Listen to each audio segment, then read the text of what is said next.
So Brandon Tina was murdered in 1993 in Falls City in rural Nebraska. And Halberstam is interested in writing about Brandon Tina because their death is one of many examples of heteronormative and homophobic violence that led to murder. And the story of Brandon Tina gained a lot of media attention and led to a mainstream film that was released called Boys Don't Cry. And the murder happened in 1993, and then the film was released in 1999. So this archive predates a lot of debates that are now being had about transphobia and trans exclusionary feminists in the media and on social media, and also in courts of law. On December 31st, 1993, 3 young people were shot to death, execution style, in Falls City in rural Nebraska. Ordinarily, the story would have evoked only mild interest from mainstream America and a few questions about the specific brutalities of rural America. One of the 3 victims, however, was a young white person who had been born a woman, but who was living as a man and had been dating local girls. The other 2 victims, Brandon's friends, Lisa Lambert and her friend Philip Devine, a disabled African-American man, appeared to have been killed because they were in the wrong place at the wrong time. So Brandon transgressed gender and sexual norms, often by passing as male or by also dating women. And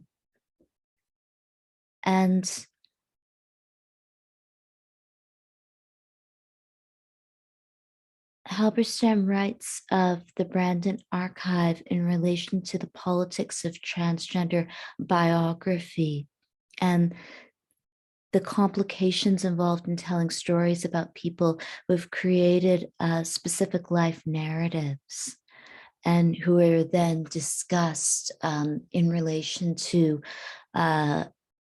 certain times and spaces that we occupy in terms of language and the politics of transgender identity, gender identification, and legal cases and about transgender and queer lives and deaths. So talk about the Brandon archive in relation to these 3 points. Theories of violence, and then I'll discuss Brandon Tina, class, and space, looking at Halberstam's writings about human geographies. And finally, I'll talk about the archive and the politics of narration. So the first idea comes from Slavoj Zizek, who has written a book called Violence, 6 Sideways Reflections. And it's a book that I often make reference to because I think that it's important when discussing these cases of extreme violence that often make the news or are narrated in the press. Zizek draws a distinction between what the author calls subjective violence and objective violence. Ultimately, Slavoj Zizek claims that subjective forms of violence actually detract from public notices of objective forms of violence that are often caused by systemic issues. And so what Zizek argues is that these stories of subjective violence, where there is a subject who is killed or a specific incident, mask the wider climate that leads to objective violence. And what Halberstam is interested in writing about the Brandon Archive are the politics of class and gender and race in rural America.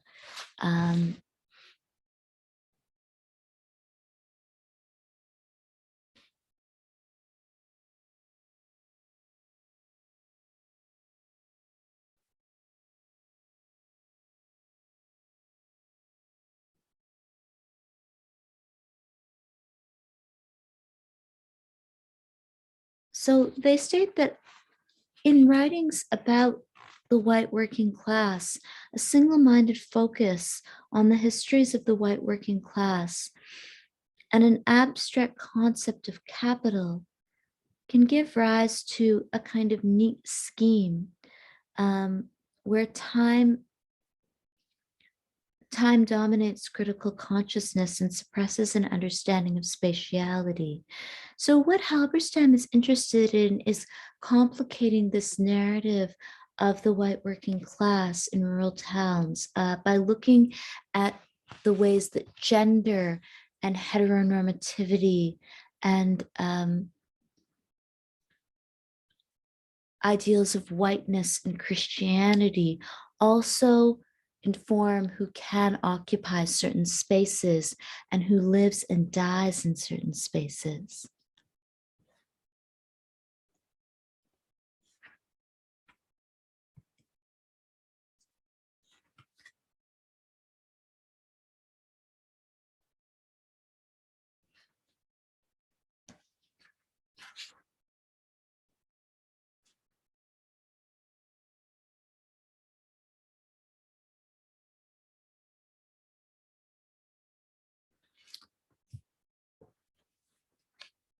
So Zizek then is also interested in thinking about class and capital from the perspective of violence. And I would argue that these individual cases of Brandon Tina are about larger questions of class antagonism that are actually structured around other markers of identity like race, gender, religion, sexuality. And the politics of class then are not just about who can and cannot make money, but who can receive any meaningful form of solidarity from other working people. So this is a talk that Zizek gave about the book Violence. Again, welcome. We're very honored to have with us today a noted sociologist, philosopher, cultural critic, Slavoj Zizek. Slavoj is a senior researcher at the Institute of Sociology at the University of Ljubljana in Slovenia, a professor in the European Graduate School. He has been a visiting professor at several universities, including the University of Chicago, Columbia, Princeton, many others. And he's currently the international director of the Birkbeck Institute for the Humanities at Birkbeck College in the University of London.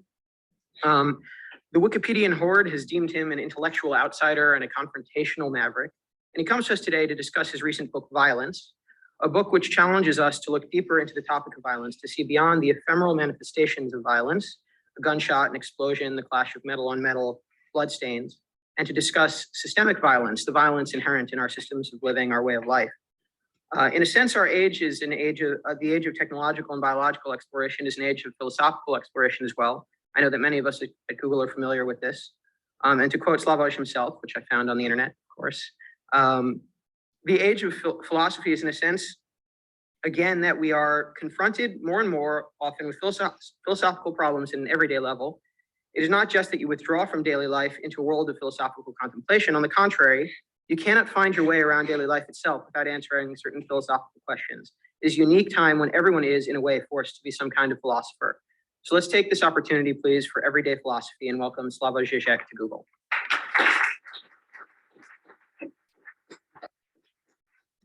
I hope this works. Yeah. Thanks very much. I'm really glad of being here. You know why? Because let me begin with a funny association which came on my mind now. You know of what from my communist youth, this scene here now reminds me.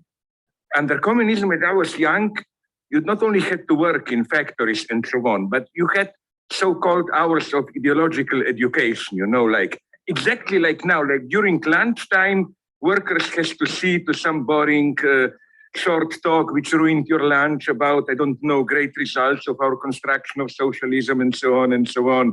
I feel like back in old time where sorry for ruining your lunch. So in contrast to the kindness of the good guy who introduced me, I would say, please don't let me terrorize you. If your mind is with your computer, go on, go on. I would feel bad about it. What I was thinking about what to do here. Of course, I don't want to give the resume of a book. I never was able to be so arrogant. Like I know some guys, poets and so on, who treat themselves as classics, you know, like they open their own book, read a paragraph and say, let's now look at what the thinker wanted to say. No, the proper dialectical way to approach this book is, I think, to do the opposite of the book, to focus not on violence, but on what violence reacts to, usually on the everyday texture of our lives, everyday ideology. Now, your first reaction probably would have been here, but aren't we beyond ideology? I mean, am I an old Marxist from, you know, like the species which basically died around 1990, who still believed in big causes and so on? No, I will try to convince you that ideology is, of course, not in the sense of big worldview vision to impose on society, but ideology in the sense of whole complicated network of ethical, political, social, whatever prejudices, which even if we are unaware of them, still determines the way we function, is still something which structures our lives. What is ideology? Maybe some of you know this, but I cannot resist repeating this story because it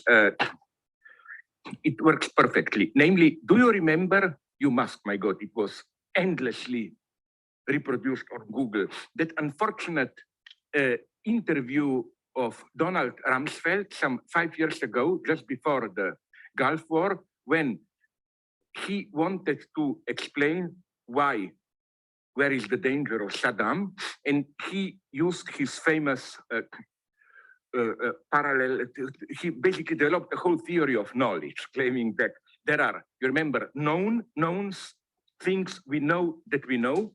Then, like, we know that Saddam is the boss of Iraq. Then he went on, there are known unknowns. There are things we know that we don't know.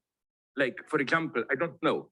I know there are some cars in front of this building, but I don't know how many there are. But I know that I don't know this, no?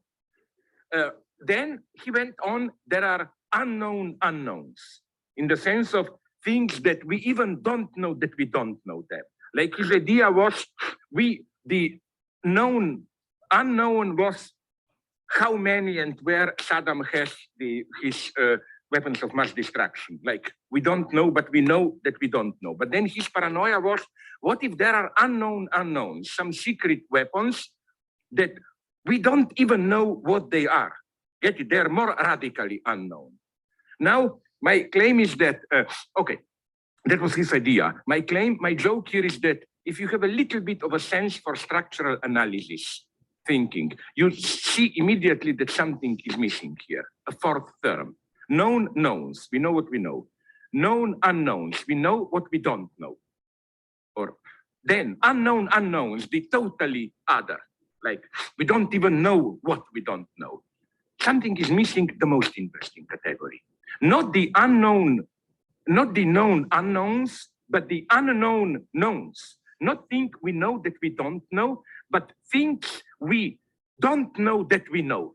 That's the unconscious, that's ideology. All those silent prejudices which determine how we act, how we react, and we in a way, they are so much the texture into which we are embedded that we literally don't even know that we know them. And I think this was why you were in such a trouble in Iraq.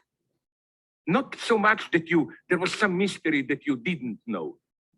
The US Army and administration basically didn't know what they already know. All the unconscious political military prejudices, as it were, which determined their activity. Which is why, I don't know if some of you know it or not, to give you another example, I'm sorry of repeating myself, I hope you're a new public here. The analysis, because of which, and again, it was mocked endlessly in Google, it brought me some negative fame, but I still think it works perfectly. Of this unknown knowns is the structure of toilets in our Western civilization. It's ideology at its purest. I will say, am I crazy? Where is ideology? Did you notice something? I simplified the analysis, but I know I simplified, but basically it holds, I claim. What do we get? We get three basic types of toilets. The French one, where, sorry for relative vulgarity, where the hole is in the back of the toilet so that shit falls directly into the hole and disappears. I mean, not the hole, I mean, not just the bowl, but the hole where then, get it. Then we have the German type where the hole where the shit disappears is in front. So that the shit is somehow displayed there. You know, Germans have all this ritual of, I'm not kidding, around 50% of toilets, check it up, if you go to Germany, are still structured like this, that the sheet is displayed there and they have this old ritual, every morning you should smell your sheet, check it for traces of, Erika Young in her Sphere of Flying makes a wonderful comment. She said, she writes, a nation which had such toilets, no wonder they imagined Auschwitz and all the horrors. Okay, then you have the Anglo-Saxon, American and so on, toilets which are mixed. It's not, doesn't matter where the hole is because it's all full of water so that the sheet floats freely there. Now, I was always intrigued by this. I asked my friends, architects in one of the other country, why this? And they tried to give me utilitarian answers. Like German said, isn't it natural to inspect your sheet? French said, sheet smells, let's get rid of it. Americans and Englishmen said, let's be practical, it should float in water so that it doesn't smell and so on. But obviously, it's not purely a utilitarian level. Then I ask myself a simple question, where did I already hear this trinity? Let's call it a French, German, English, Anglo-Saxon civilization. Do you know that already 200 years ago, there was around Hegel's and French Revolution time, there was this popular idea among philosophers and so on about so-called European Trinity, claiming that the spiritual backbone or fundamental structure of Europe is composed of these three nations. Each of the three stands for a certain political principle and for a certain sphere of society. Germans are politically conservative and sphere of society privilege there is Germans are a nation of poets, thinkers, and so on. Culture. France is revolutionary, and the preferred political sphere is politics. Anglo-Saxon universe is more, liberal, centrist, utilitarian. The political sphere is economy. And then I got it. That's it. That's the key. French revolutionary, shit disappear, liquidated as soon as possible. You Anglo-Saxon, more pragmatic, floated there, let's see how it's a Italian approach. Germans, metaphysical and poets, reflected and so on, conservative. And then I spoke with architects and they admitted it, crazy as it may sound. That's the only way to ultimately account for a totally vulgar object like the concrete structure of a toilet.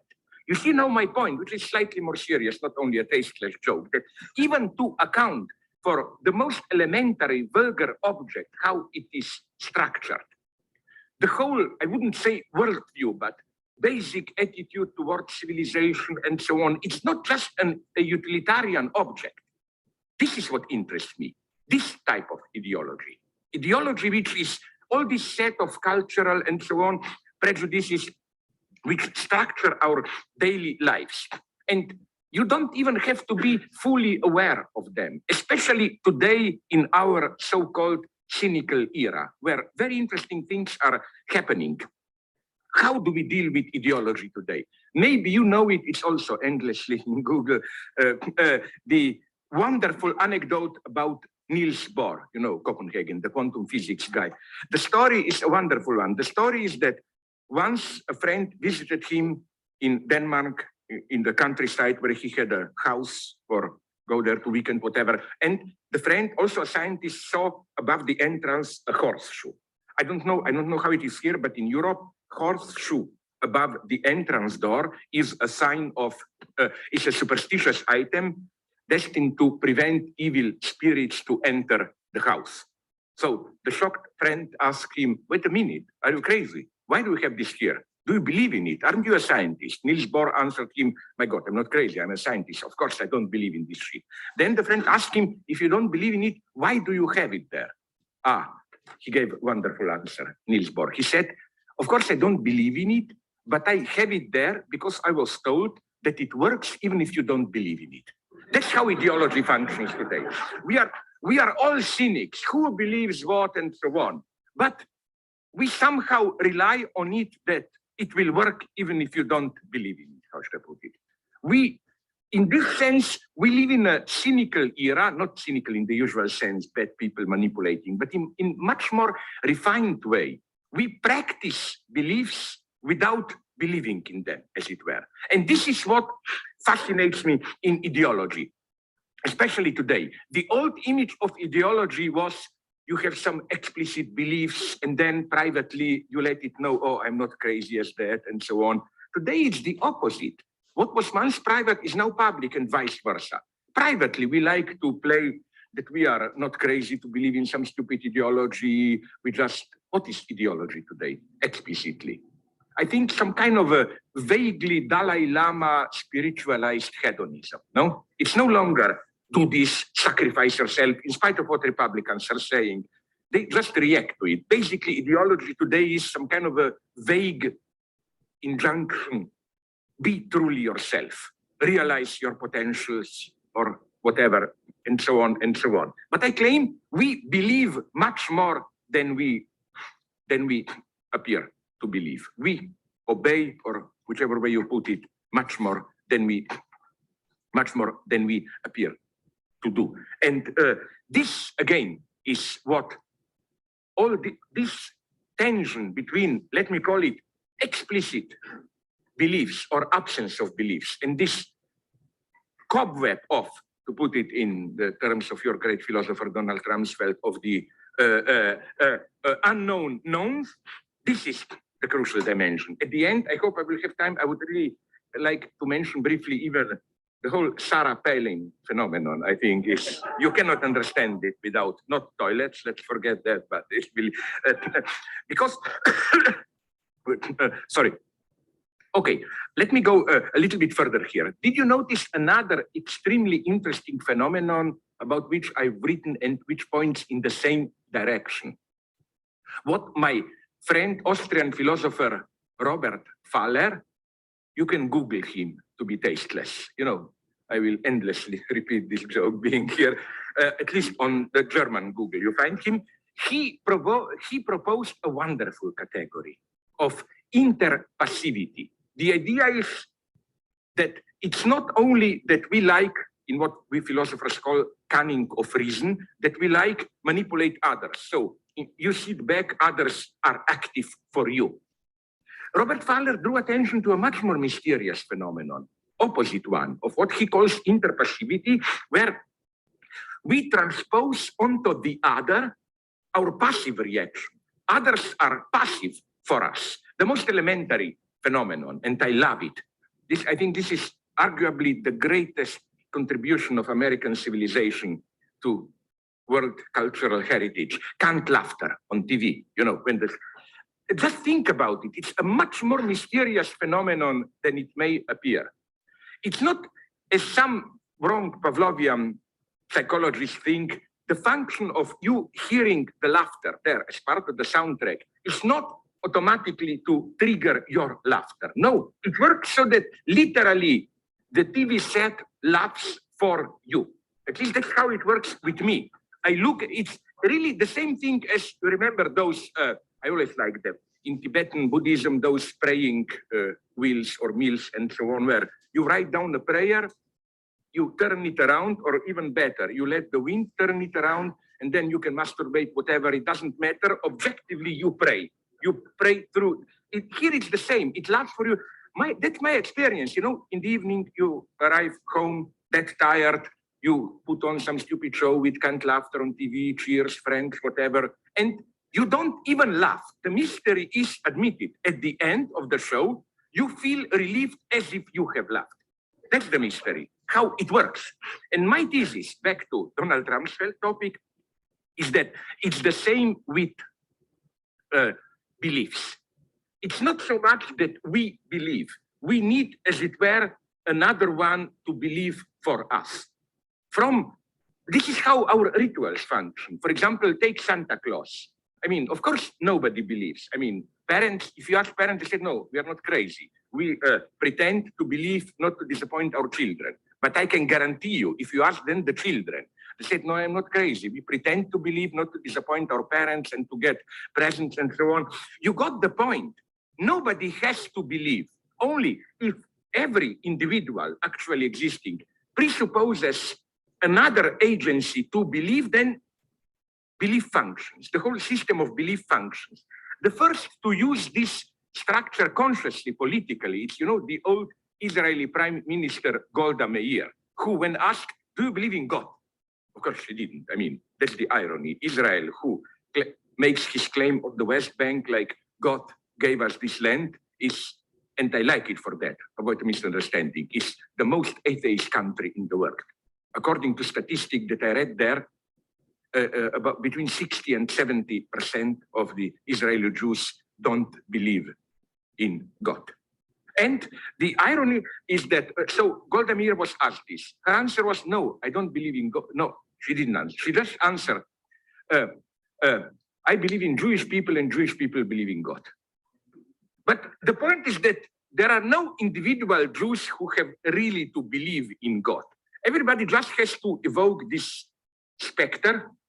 And so the most terrifying experience is when you learn, not that you don't believe, but that the other, which was in a way the guarantor of your belief, doesn't believe. If you know a little bit of literature, that's so shocking. You remember Age of Innocence, Edith Wharton. Okay, I'll stop there. Point for Zizek,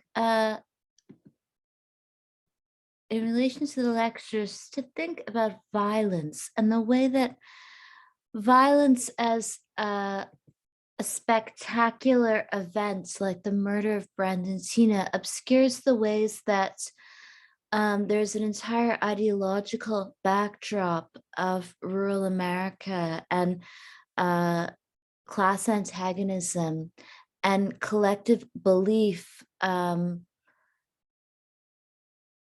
or the pretense of collective belief would be a better way to say it, pretending to believe collectively in certain things like class structure, gender, Christianity, family values, cisgender heteronormative family values, then structures this murder. So for Zizek, then, the objective violence that we come to see as normal or even desirable actually forms the backdrop of these obscene spectacles that make the news. Another way that one can think about the Brandon Tina murder and Zizek's work on violence is in relation to social conditioning. So Zizek is a Marxist Lacanian thinker, and they have a lot of understandings of politics and cultural phenomenon that they read through a Marxist and Lacanian lens and their own personal opinions. But sociology often looks at the ways that societies train individuals to respond to certain phenomenon. So social conditioning is referred to by sociologists as the process of training individuals in a society to respond in a manner generally approved by the society. The concept is stronger than that of socialization, which is inheriting norms and customs. So when we are socialized, we might inherit certain norms and customs. We know how to drink coffee in a certain way. We know how to use customary greetings like please and thank you. But social conditioning it refers to the ways that an entire society trains people to respond to societal phenomenon in ways that are socially acceptable and normative. And I think that social conditioning in rural Nebraska is obviously or perhaps involves a set of processes that orient one towards the cis-normative family and towards gender conformity. And this is something that Halberstam discusses in their chapter about Brandontina in relation to the ways that the town that Brandontina was killed in was a rural town that was also known to be connected or also known to have a lot of active white supremacist groups. And there was this heralding or I guess idealization of rural white Christian masculinity. So being socially conditioned then to accept certain norms also shapes whose lives and deaths are seen to be important. However, Halberstam also argues that there are competing narratives about this case, specifically when the murder receives so much attention and then leads to this Hollywood movie, Boys Don't Cry. So Halberstam states that some of the narratives about Brandon's deaths are narratives of hate or of desire.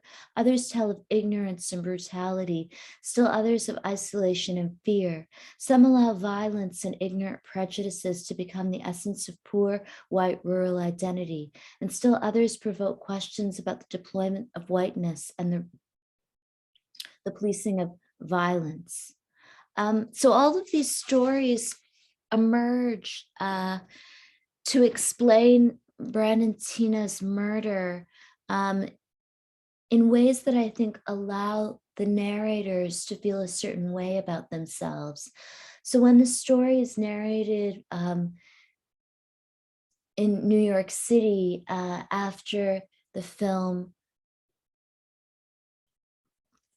Boys Don't Cry is released and Hilary Swank wins awards, I think it becomes a story about rural people in rural towns who enact brutal violence that is separate from the imagined space of a city like New York, which is seen to be a safe haven for queers. When the story, I think, is told from other perspectives, it is a story of white supremacy. So the murder of Philip, who was Brandantina's friend and was a Black person with a disability, is also told now in this time period to discuss the relationship between white supremacist cults and rural America.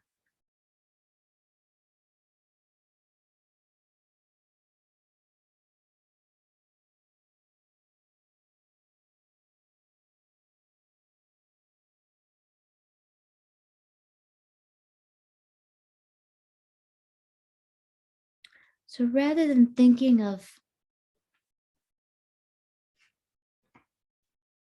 the right story to tell about these murders, Halberstam is more interested in the politics of narration.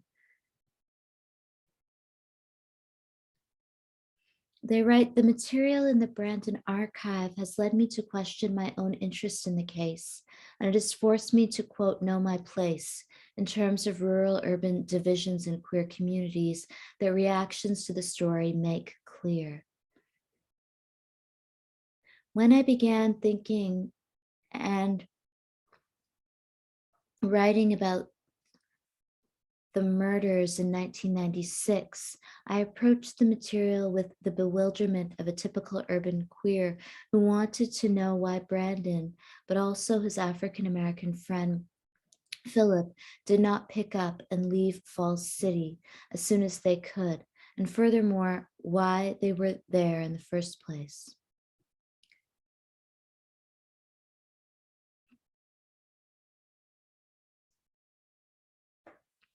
Falls City, Nebraska, in all of the literature, sounded like the last place in the United States where one would want to try to pass as a man while dating local girls.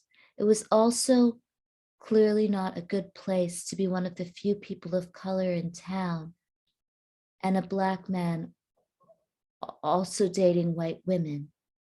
Deindustrialization and the farming crisis of the 1970s and 1980s had made this town, like so many other Midwestern small towns, a place of poverty and neglect where jobs were hard to come by.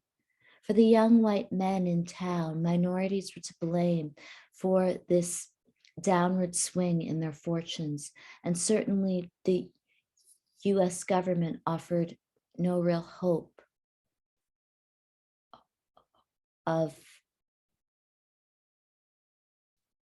reform or retribution. So Halberstam then is interested in how the politics of place really shape the kind of stories we tell and how we imagine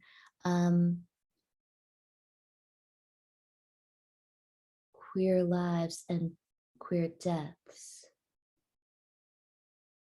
This is a clip of Halberstam discussing transgender and queer politics.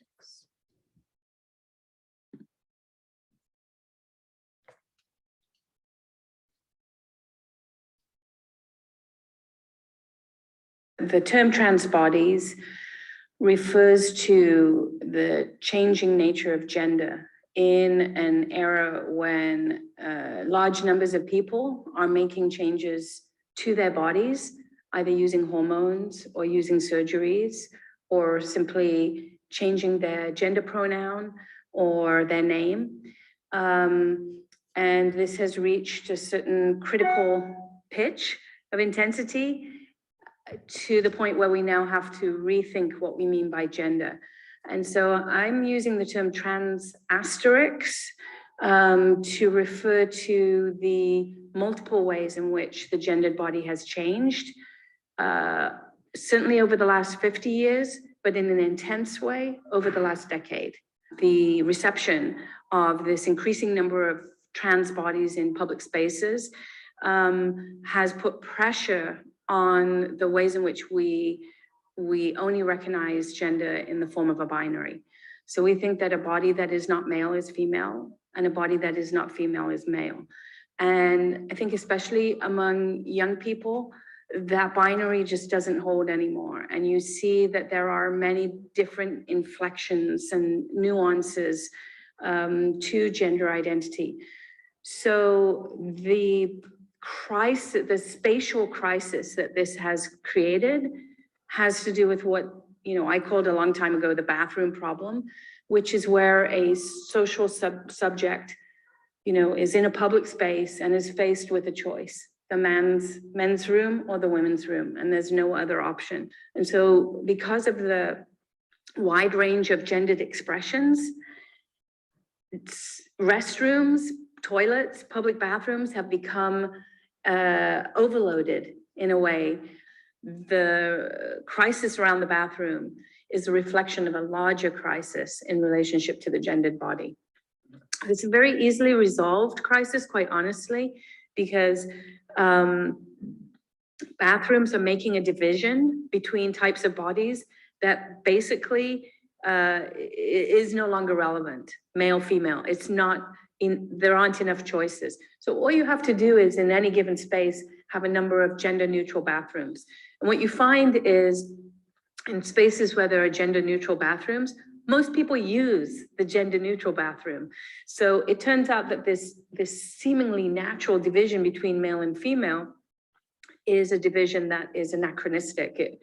It does not do the work that it used to do. In fact, it confuses the way in which people understand gender. There is a question as to what happens to heterosexuality when so many other forms of social, gender, sexual identity are shifting and changing. Is it possible that heterosexuality simply stays the same? And no, it's not possible. One of the things that I've argued in my work is that when there are shifts and changes in one part of the culture in relationship to sexuality and gender, it has a ripple effect, and that changes everything in the culture. So if there are more trans people, then the binary gender form upon which heteronormativity depends is destabilized. And when it's destabilized, when it's no longer so clear who is a woman and who is a man, obviously heterosexuality is also thrown into some kind of doubt. When marriage is not so central, reproduction, it does not require married monogamous relationships. What is the meaning of heterosexuality is a very good question. Well, you never know if heterosexuality is changing. That doesn't necessarily guarantee any particular outcome. It doesn't mean that, oh, this is the end of gender or this is the end of the family, but it is the end of any kind of presumed, inevitable, organic, natural relationship between men, women, marriage, babies, family, life. That was an unquestioned paradigm, even as recently as a decade and a half ago. Now it's not an inevitable paradigm. And I think for young people, the trajectory of their lives is more unclear, more unpredictable, less tethered to family, marriage, and reproduction than it was. And this is a good thing because it opens up questions for people about what is my life to be, whereas heteronormativity always closed down questions. It was a script in advance. So I think this is, in many ways, it's a good thing for heterosexuals. Regardless of what happens for LGBT people, this is good for heterosexuals. And this is something we never talk about, the way in which normativity is, disciplines and punishes LGBT people, but it also constrains and confines heterosexual people. So by focusing upon the imposition of heteronormativity on heterosexual people, you see that many of these rigid norms are not good, not just for minorities, but for the majority of the society. And this is why they are destabilized now, because this is not a moment when young people definitively want to simply get married, have children, have a family. Nowadays, most marriages end in divorce. In the US, it's some 65% of all marriages end in divorce. So at that point, you'd have to say that divorce is usual. Divorce is, in fact, expected. That means that then marriage is not what we used to mean by marriage, right? Marriage used to mean for life, till death us do part. Now it doesn't. Now it means for this amount of time. So similarly, we have to rethink what we mean by marriage. And I think it's into that moment of crisis that, gay marriage, was able to exploit the uncertainty around the cultural meaning of marriage in order to, have these legal opening to gay marriage. Gay marriage in and of itself is not a very radical thing, but it is an indicator of some shift, some fundamental shift in the way in which we're thinking about the relationships between intimacy, sex, companionship, reproduction, and family. These things have shifted irrevocably. So we're in a moment where the architecture of power and its relationship to the body is shifting and changing. We don't know exactly what that will mean 10 years from now because things change so rapidly. But what we do know is that we are living with paradigms that are not the paradigms we were living with even 5 years ago. And that the change is rapid and overwhelming and definitive. You can't go back.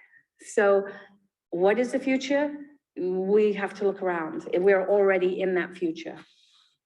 Election of Donald Trump has had all kinds of effects in the US to do with the,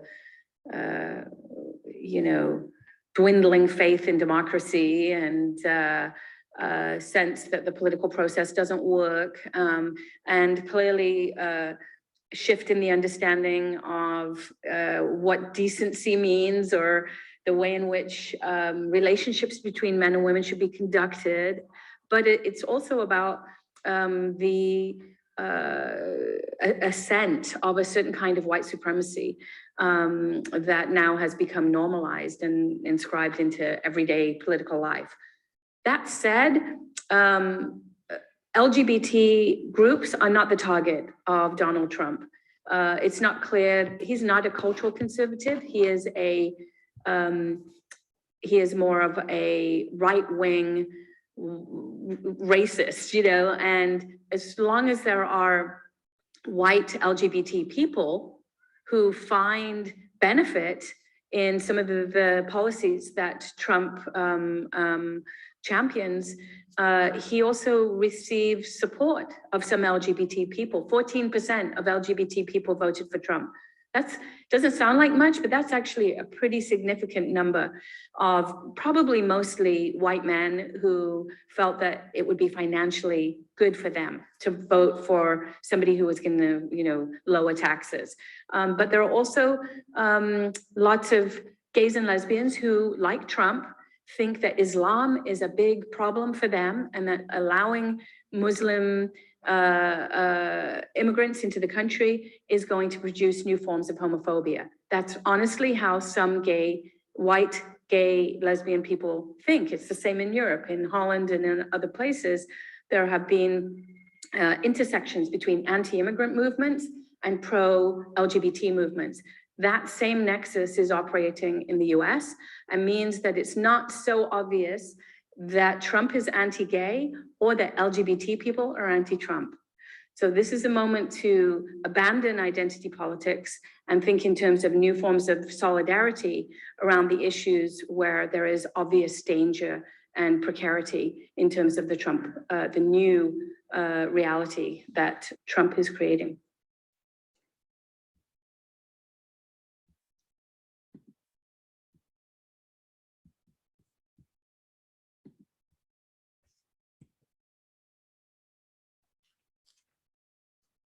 So Halberstam's earlier writing about the Brandon Archive also touched on the politics of America and the relationship between histories of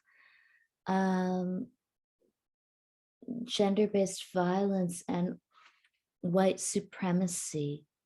So Halberstam states that the Brandon Archive also makes historical and thematic links between the kinds of violence perpetrated against queer bodies and the documented violence against Black bodies in lynching campaigns in the early 20th century.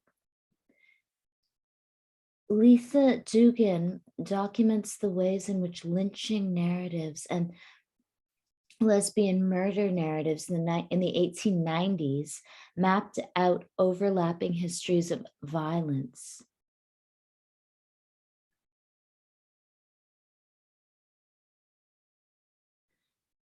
Brandon's story, coupled as it is with the death of African-American Philip Divine, reminds us of the interchangeability of the queer and the racially other in the white American imagination. And it is specifically the story of people who express desire that doesn't correspond with the straight, white, Christian, cis-normative family. So both Philip and Brandon date local girls who are white. And this, I think, causes a great deal of anxiety in this town, and rumors circulate. There is also the sense of class antagonism.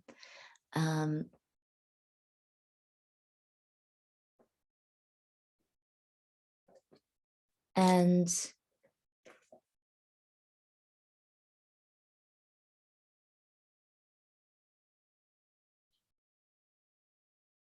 there are also constant stories in the archive of Brandon, Tina, and their friends about the politics of space. Halberstam also notes that the murder of Philip Divine received less attention in the media, and argues that this lack of attention is really about the ways that whiteness allows for transgender and queer lives to be commemorated in the US imaginary.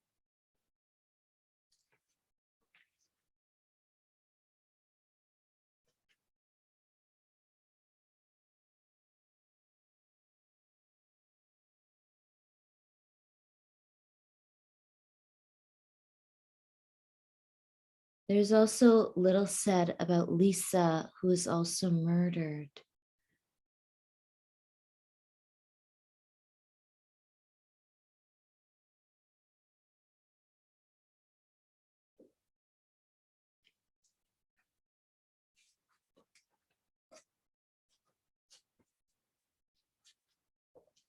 Halberstam writes, our relations to place, like our relations to people, are studied with bias, riven with contradictions, and complicated by opaque emotional responses. So in the Brad and Tina story, Philip's murder is not given much attention, and none of his family or relatives make an appearance in the film.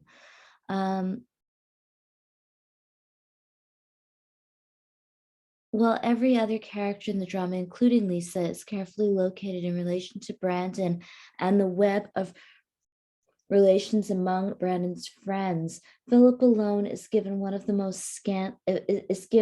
the most scant attention. No explanation is given for the non-appearance of his family and friends, and no real discussion is presented about his presence in the farmhouse the night of the murders. And Halberstam discusses the politics of place, that in the context of rural America, there are many white supremacist murders, and the murders of women are also statistically high. But the Brad and Tina story, I think, and the film Boys Don't Cry and the entire archive is really about the existence of transgender, gender nonconforming, and non-binary people in rural spaces in the 1990s. And over time,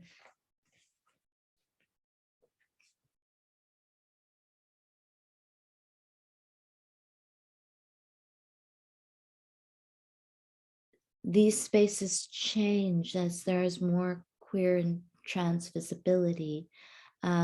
But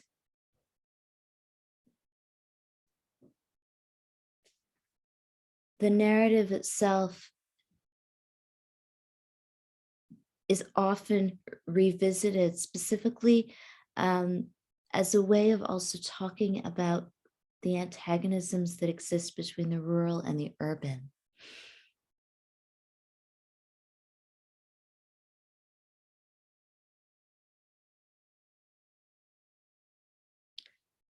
The murder of Matthew Shepard is another similar story that has been archived, and there's a whole set of films and media clips and narratives. Halberstam states that the murder of Brandon Tina, like the murder of Matthew Shepard some 6 years later, did in fact draw public attention to the peculiar vulnerabilities of queer youth living in America's heartland. In these cases, the victims became martyrs for urban queer activists involved in LGBTQ rights, and they were mythologized in a huge and diverse array of media as extraordinary individuals who fell prey to the violent impulses of homophobic and transphobic middle America masculinities.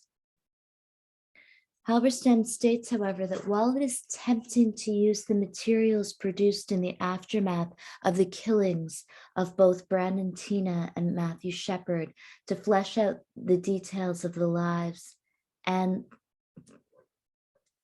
the deaths of the subjects, it makes more sense in the author's mind to collect the details, the stories, the facts, and the fictions of the cases, and then to create archives for future analysis about the many rural lives and desires that were implicated in the lives and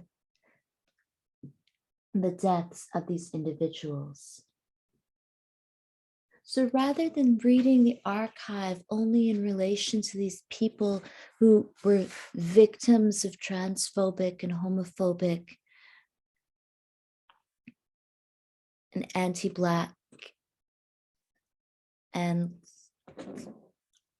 lesbophobic hate crime, the archive can also be read in relation to what it can tell one about the kind of aggressions and unfulfilled aspirations of people in this town, and also about the gendered anxieties that I think are refracted through class. Halberstam in their clip mentioned Islamophobia, and in my research, I interviewed, and I'm working on a third book that is supposed to be published. And I interviewed a group of people called Girls at Dabas, and they're an activist collective in Karachi, Pakistan. And what they argue is that a lot of the anxieties about women entering spaces in Karachi, and even about young people who sometimes express queer desire or desire to transgress gender binaries in terms of dress, are really about the politics of class. So they discuss a whole set of ordinances that were passed in Pakistan that are supposed to protect women from sexual harassment. And what activists debate about is whether these ordinances are really about protecting women from sexual harassment, or whether they're about the anxieties of the Pakistani middle class and upper class, who are often lawyers and involved in government, about young women, and also about their sons and daughters transgressing gender norms when they enter into city spaces where they can meet working class people and transgender and queer people. So when one lives, say, in the suburbs of any place, you could potentially just travel from a suburban home in a car to where you're going, and you don't just randomly meet people. But living in a city allows you to meet people, and it allows for transgressions of class and caste and gender. So I think that in the same way, anxiety, as Islamophobia, could be read as class anxiety. And a desire to maintain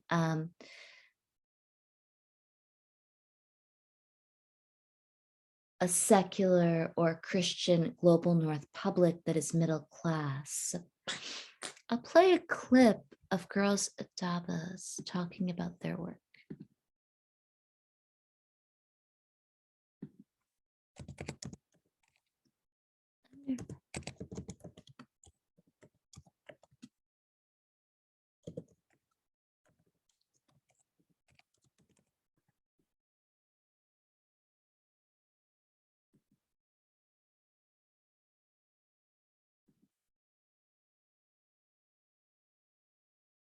So this is Sadia Khatri, who is a founding member of Girls at Davos in Pakistan. The excuse used to keep me out of public space is that mujhe kuch ho jayega. And the threat is there and it's a real threat. But if we are to look at the statistics of violence, even in my own life, most of my experience of sexual assault has been in private spaces by somebody I knew and who was trusted.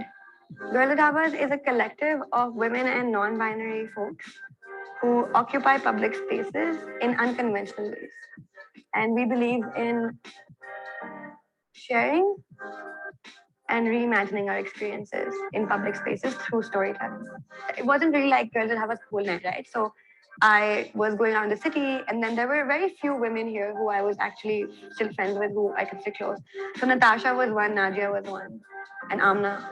And हम लोग आपस में भी ढाबों पे हम निकलना शुरू किया साथ, कि साथ चलते हैं, let's go together, and not to like chai wala, but to like an actual ordinary space in the city,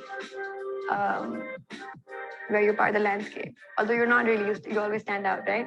And we were having these conversations because these frustrations weren't just mine of the city, or like even like things like घर पे अम्मी अभी कहाँ जा रही हो, क्यों जा रही हो, अकेले क्यों जा रही हो, तुम्हें चाय पीने जानी है, what do you mean? So we all shared similar family resistance, and we started talking about it, and we started talking about it at Dhavas, and I started writing about it because that's what I do. I do share stuff on Instagram from my life, as a lot of us do. Here the photo went up, and I think I put up a few narratives, and then there's this friend in Lahore, Sabahat, who also went to a dhaba there, put up a photo. And it's not like women don't go to dhabas, but we were putting up photos of ourselves, right? And Sabahat said, why don't we open a Tumblr? So I was like, okay. And Sabahat said, if no one sends in anything, that's okay. You and I can just keep posting photos, and it'll just be like this quirky Tumblr that we post on. And we open it up for submissions. And then submissions started coming in from women, not just in Pakistan, but also in India and Nepal. At that point, we're like, okay, this is not just us. This is something a lot of women think about. I think we kind of just like put it on the carpet.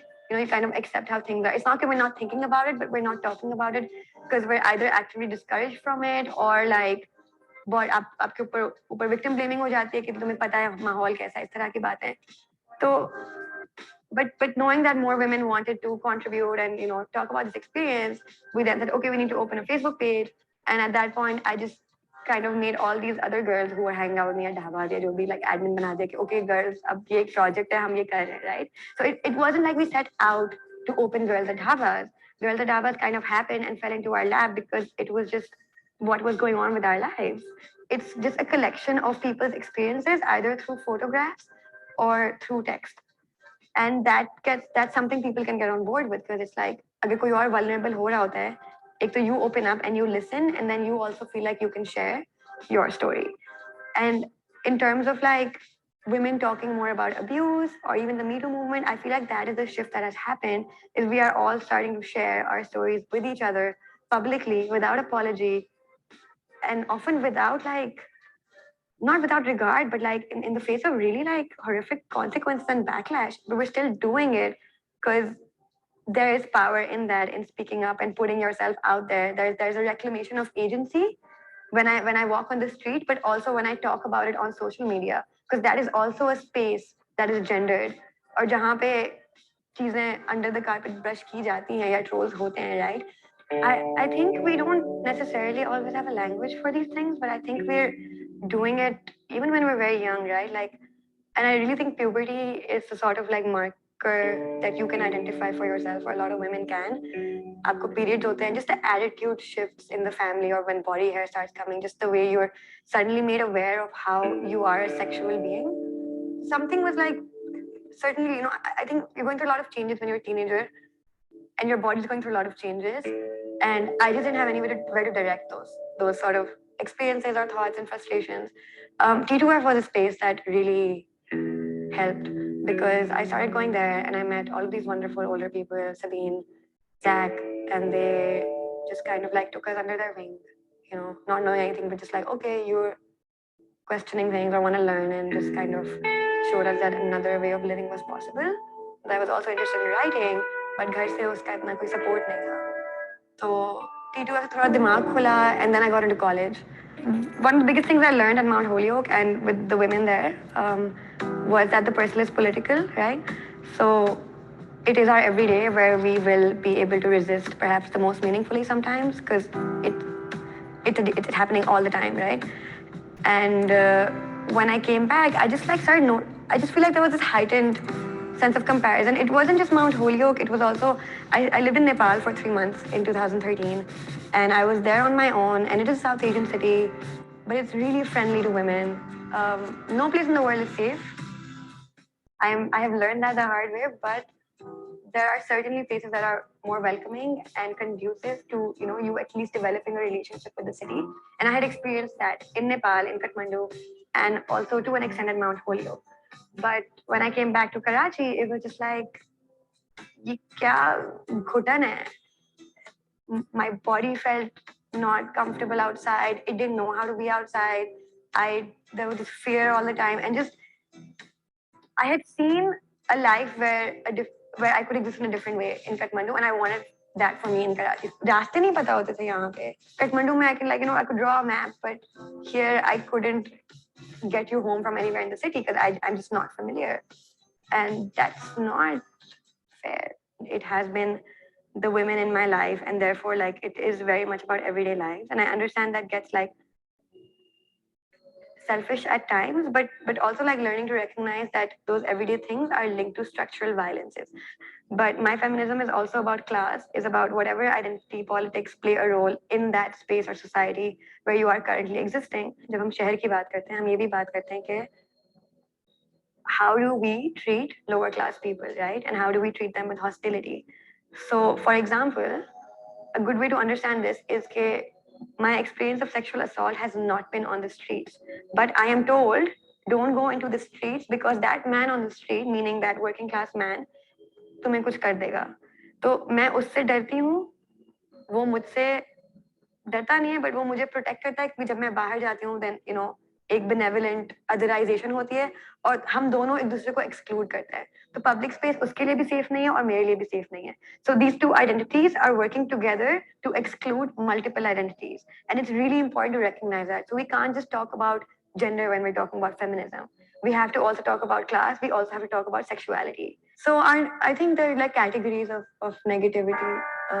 एक होता है, सबसे पहला होता है तो इस्लाम में नहीं है तो आप क्यों इस तरह बाहर जाती हैं. दूसरा होता है कि इस्लाम ने तुम्हें इतनी फ्रीडम दी है, अब इसकी क्या जरूरत है? Why do you need this, right?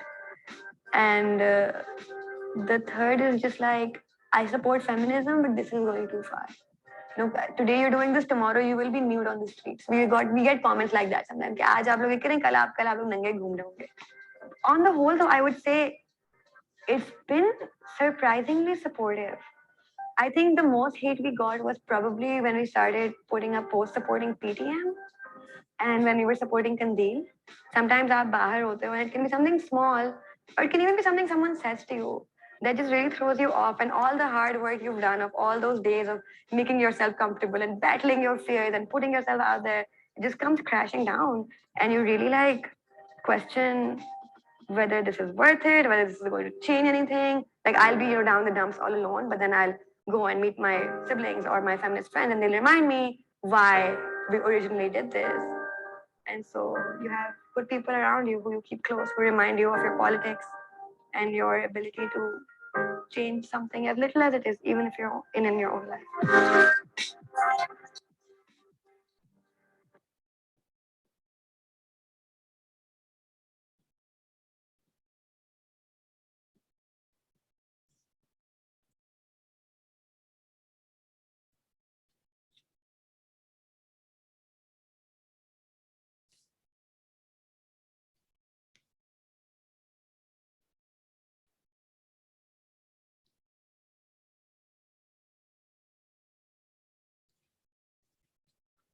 So Halberstam writes about the case of Tina in relation to queer history as well.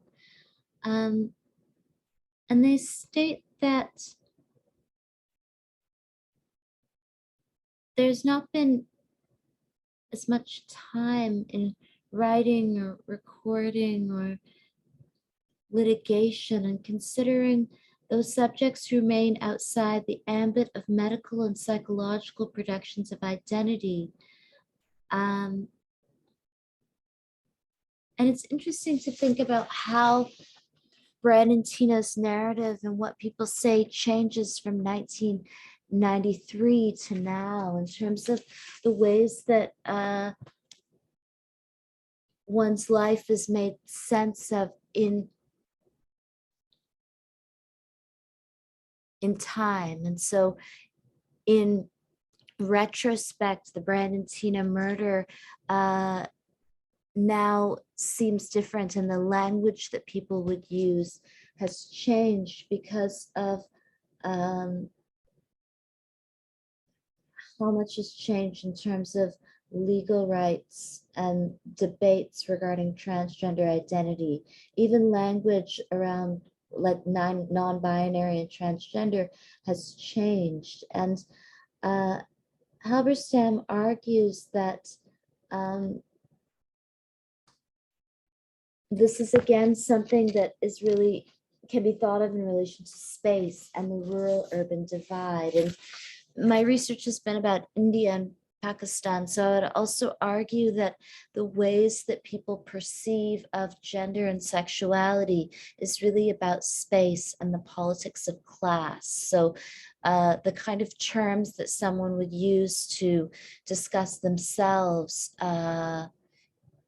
can't be separated from urbanism and class and the English language. Halberstam also states that queer history has been so preoccupied with individuals, it has been harder to talk about class and race, and it has seemed much more relevant to discuss gender variance in sexual practices.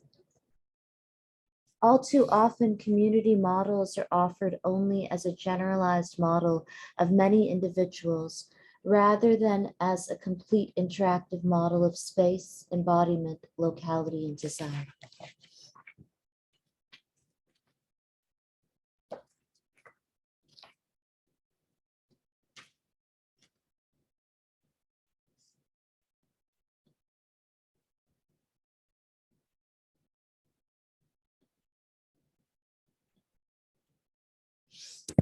So the point in thinking about Tina archive is to consider geography and human geography.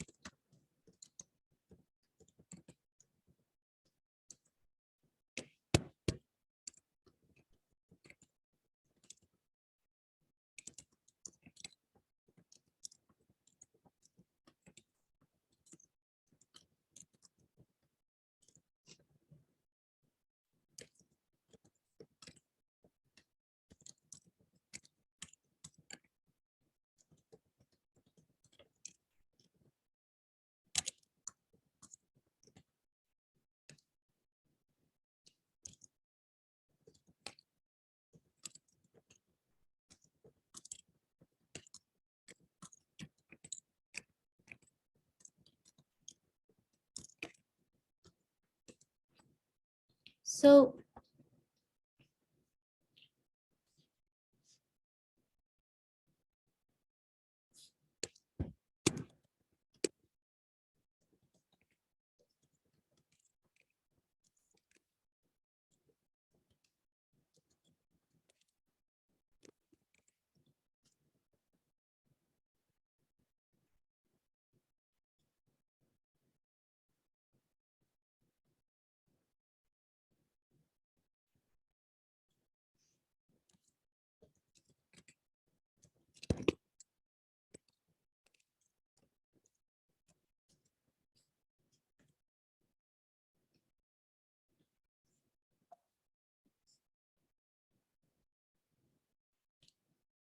This is a clip of the film Boys Don't Cry.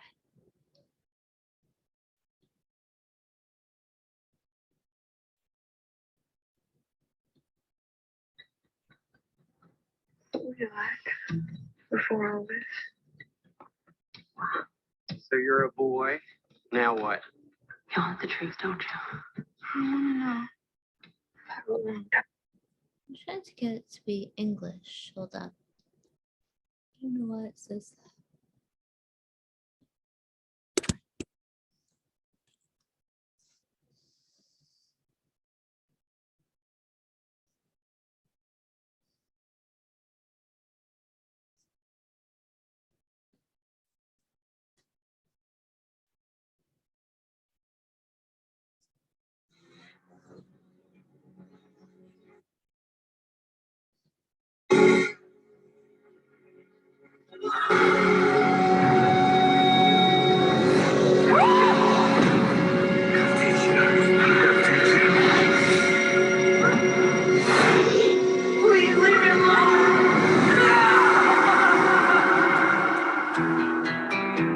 This here's Brandon, up from Lincoln. Why don't you leave the lady alone? I don't want any trouble here. You gotta be kidding me.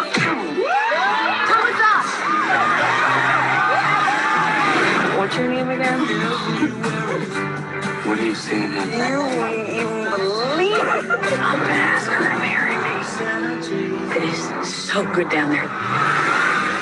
You can't just keep running forever. You're gonna end up in jail. You want the truth, don't you? We put your ID number through the computer. Wow, this Tina chick seems pretty messed up.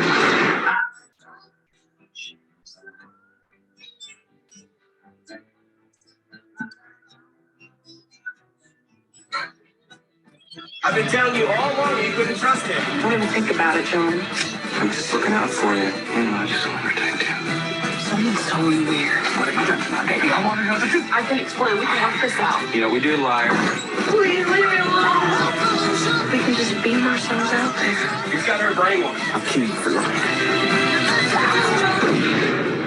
Fox Searchlight Pictures presents Someone walked me home last night. I think it was you. a true story of hope, Make sure you get out. fear, Are you or are you not? and the courage it takes to be yourself. Nothing can go wrong if we're together. In my head, we don't know how we're together. We can still do it. Boys Don't Cry.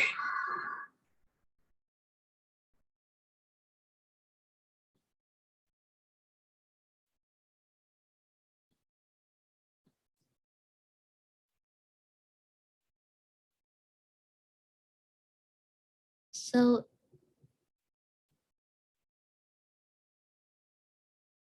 Halberstam then writes that it's hard to detach the murder of Philip from the history of Neeson, and Neeson was one of the people who killed Brandon, Philip, and Lisa from their involvement in white supremacist cults. Many accounts of white power movements in the United States connect them to small all-white towns in the Midwest and to economically disadvantaged white populations. While one would not want to demonize poor white rural Americans as any more bigoted than urban and suburban white yuppie populations in the US, it is nonetheless important to highlight the particular fears and paranoia that take shape in all white populations. In small towns where few people of color live, difference may be marked and remarked in relation to gender variance rather than racial diversity.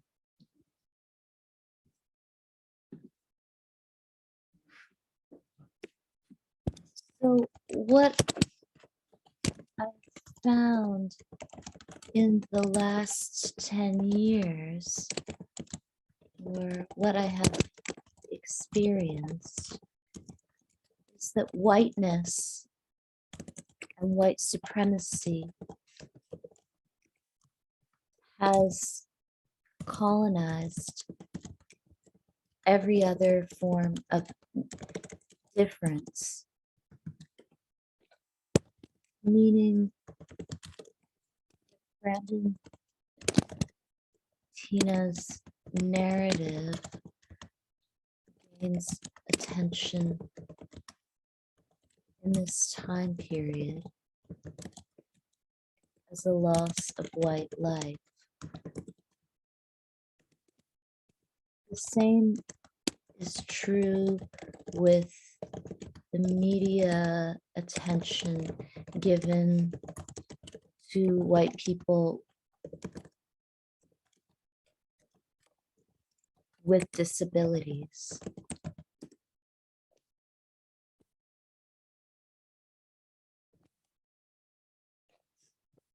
So I think white nationalism has a way of obscuring the actual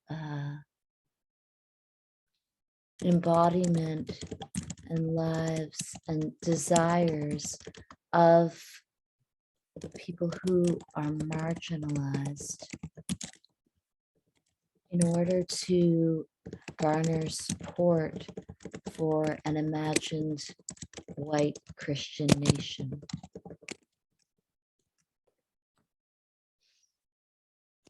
This is really dangerous for the LGBTQ community and for people with disabilities.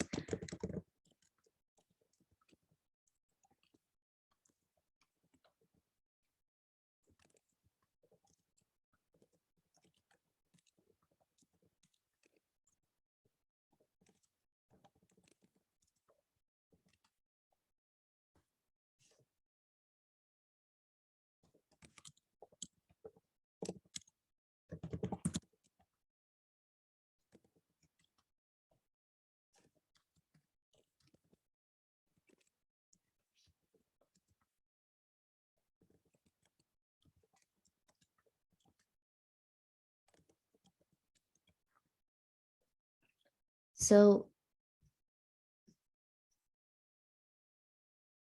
telling one single story then about identity allows, and specifically focusing on Brandon's murder rather than Philip's, or focusing on narratives of white characters, I think turns these lives and deaths into stories of white lives rather than thinking about who Brandon's friends actually were. And Philip Devine was Black and disabled and was Brandon's actual friend. The same has been true of the idea of women, and Brandon's girlfriends and friends and lovers were predominantly women.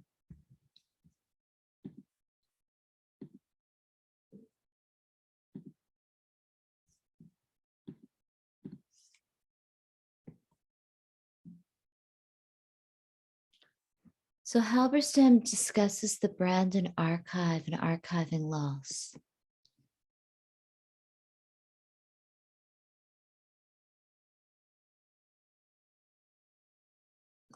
In a book called 9 Degrees of Justice, written by Bishaka Dati,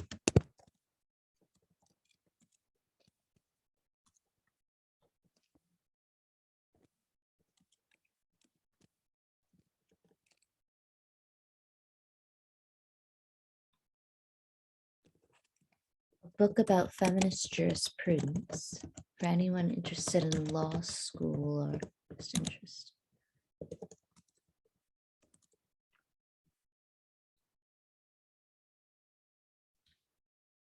Farah Naqvi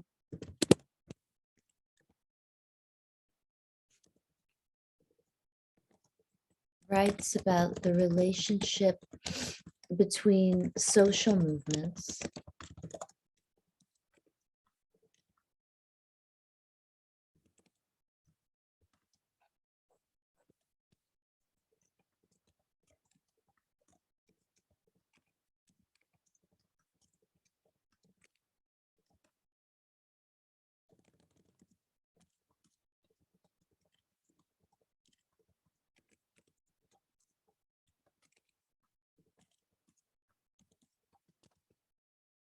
So what Naqvi is interested in is whether Like, what does it mean to turn grief into grievance? Does the law really offer any meaningful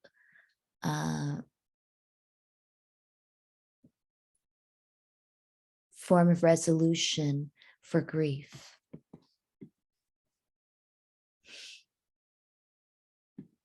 So ultimately, the Brandon Archive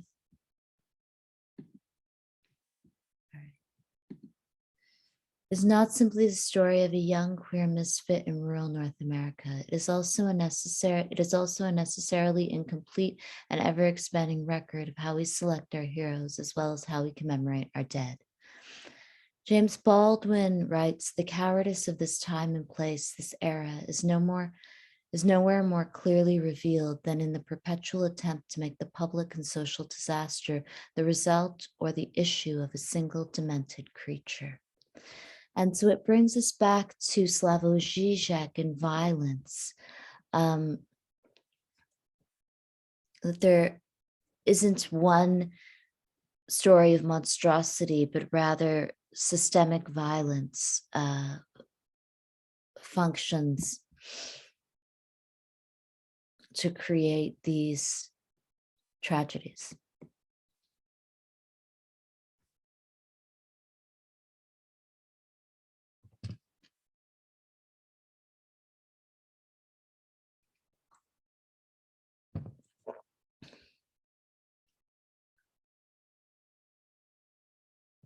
The stories we collect in the Brandon Archive should stretch far beyond the usual tales of love and hate and the various narratives of accommodation.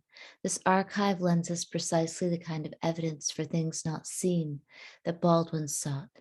And in the end, if we read it right, it may tell us a different story about late 20th century desire, race, and geography. So I'll finish then with this quote by Arundhati Roy, who states, "Sometimes I think the world is divided into those who have a comfortable relationship with power and those who have a naturally adversarial relationship with power."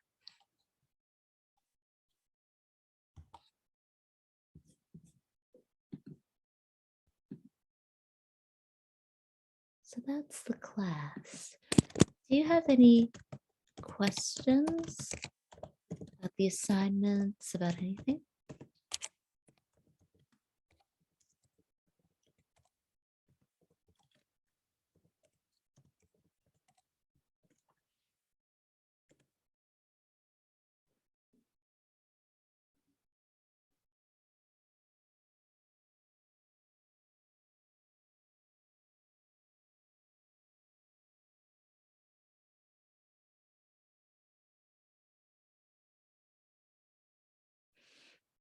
Oh, please submit a mark out of 10 for participation and attendance.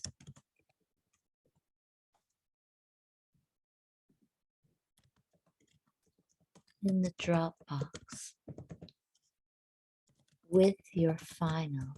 I'll make a slot for it.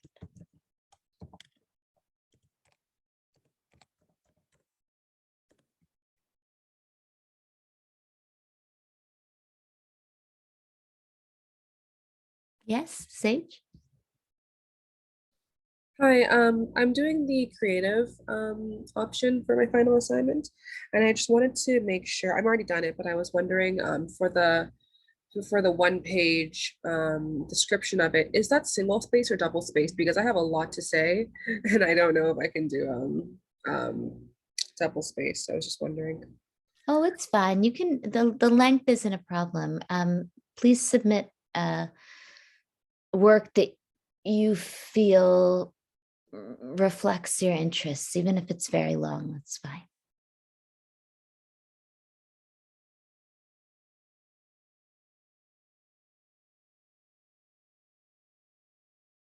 If you have a lot to say, it's good.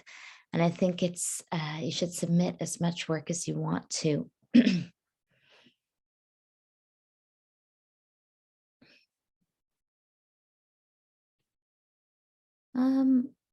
I'll try to email you back this week. I haven't checked today, so I'll email you back by Friday. But in terms of extensions, I have to submit the grades. I have to submit grades by December 14th, 2021.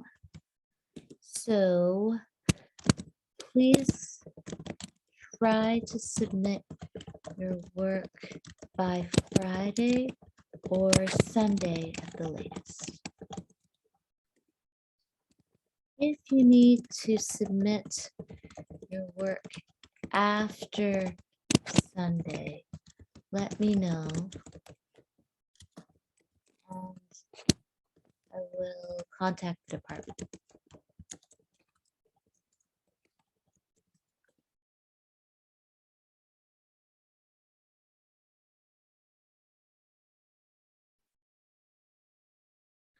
You're welcome. If you submit work after Sunday, you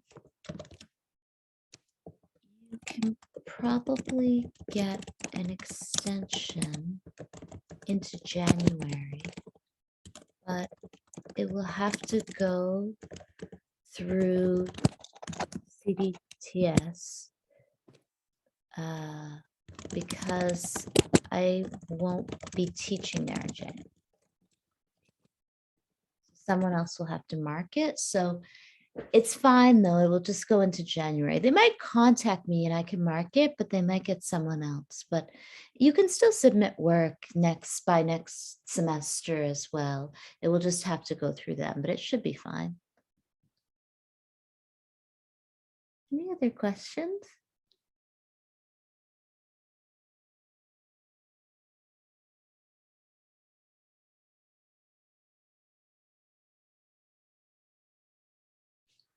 Thank you very much for your participation in the class.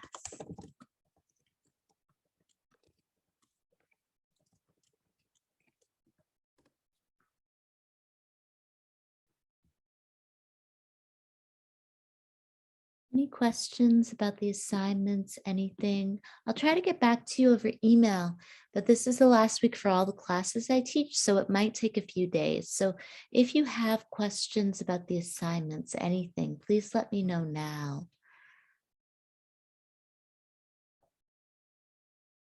Hopefully I can get back to you by, I teach all day today, so hopefully by Thursday I can respond to everyone's emails, but if you think of anything, I guess I'll try to respond soon because I know that people want to hand in their assignments. But even though the deadline is technically today, you have until Friday or Sunday at the latest.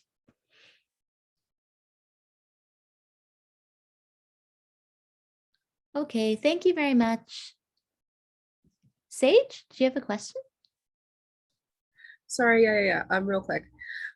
For the participation work, you said you're going to create a slot in the assignments to for participation marks. The deadline for participation marks is still due today, though, correct? Yeah, I'll create the slot today. It's just a mark out of 10. You could also just hand it in with your final.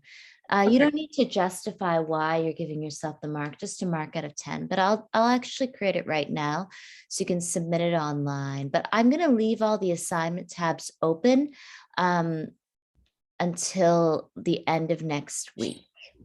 Okay, thank you. No problem. Any other questions? Okay, thank you. Thanks, everyone. Thanks. Thank you. Have a good break. Thank you. Bye.